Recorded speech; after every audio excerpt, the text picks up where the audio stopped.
Ya. Apa pasal apa? Pasal apa maknanya di sana ada orang apabila berbeza dia jadi marah. Dia jadi marah-marah, dia jadi benci. Dia faham bahawa orang lawan Islam. Dia faham orang tolak Islam. Kihnya berbeza dengan dia. Khususnya apabila dia bawa Islam. Dia bercakap Islam, dia berdakwah. Jadi orang tak setuju, tak boleh. Dia marah dia. Jadi dia rasa orang lain ni tak boleh Islam. Pasal apa? Apa punca yang jadi lagu tu? Sedangkan berbeza pendapat ni, berbeza ijtihad ni sejak pada zaman Nabi lagi. Sampai zaman sekarang. Bahkan kalau kita baca sejarah daripada Nabi Adam lagi. Serta itu fitrah manusia. Tapi pasal apa? Ada orang tanya pasal apa? Pasal apa Ustaz jadi orang marah? Jawabnya ada dua punca. Antaranya dua sebab lah. Yang pertama ialah kerana dia tidak memahami. Dia tidak faham hak mana Islam, wahyu Allah dan sabda Nabi, dan hak mana pandangan-pandangan ulama, hak mana ijtihad, hak mana cabang. Dia tak boleh nak beza dan dia tak faham, dia tak tahu. Dia ingat sama je. Berbeza je, tak sama dengan dia oleh kerana dia bawa Islam. Oleh kerana dia bercakap Islam, orang lain tak lawan dia. Orang lain tidak boleh tak setuju dengan dia. Orang lain mesti setuju dengan dia belaka. Kalau tak setuju dengan dia, oleh kerana dia cakap Islam, dia baca Quran, dia baca hadis, maka dia ingat tak boleh. Tak boleh berlapang dada. Dia ingat dia je betul. Orang lain tak betul. Pasal dia cakap Islam. Pasal dia pakai serban, dia pakai jubah. Pasal dia ustaz, dia tok guru, dia ulama. Dia bawa Islam. Dia mewarisi kerja-kerja Nabi. Dia berasa. Pada orang lain pun kerja Islam juga, bawa Islam juga, bawa dakwah juga. Cuma pandangan berbeza, dia tak faham tu. Itu yang pertama. Yang kedua, sebab puncanya juga ialah kerana hati jahat. Dia mungkin dia faham.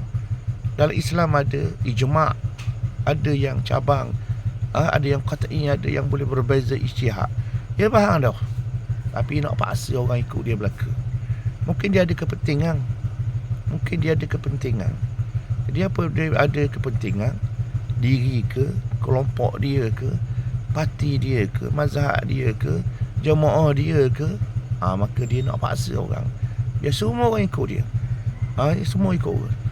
Ada yang sampai tahap reka hadis-hadis palsu di zaman dulu. Di zaman-zaman Abbasiyah dulu. Reka hadis-hadis palsu. Seolah-olah hadis Nabi ni sokong dia. Dia sokong dia, setuju dengan dia. Baca hadis-hadis. Khususnya pemain-pemain politik di zaman dulu.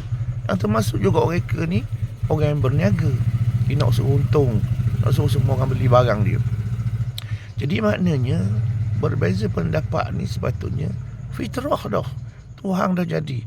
Warna pun bukan satu. Berwarna-warni.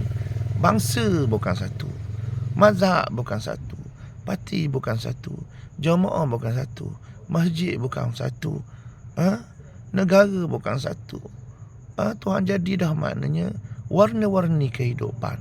Tapi Allah Ta'ala tetap hak ni tak boleh berbeza. Hak ni ada perkara ni tak boleh berbeza. Hak mana? Ijma'. Hak mana? Qat'iyah. Apabila hukum dah jadi qat'i, tak boleh berbeza.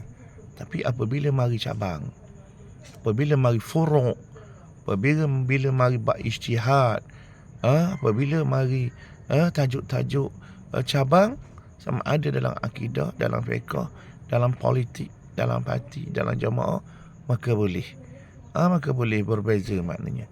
Jadi pasal apa orang tanya, Ustaz, pasal apa orang berbeza ni daripada dulu, zaman Nabi dulu sampai zaman sekarang ni? Dua faktor saya tengok, dua punca. Sama ada dia tak faham macam saya cerita tadi, ataupun kerana dia jahat lah, hati dia jahat. Dia kerah.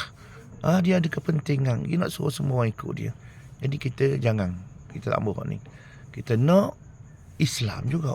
Kita nak Quran, kita nak hadis. Kita nak dakwah, kita nak perjuangan Islam. Kita nak Allah, kita nak Rasul.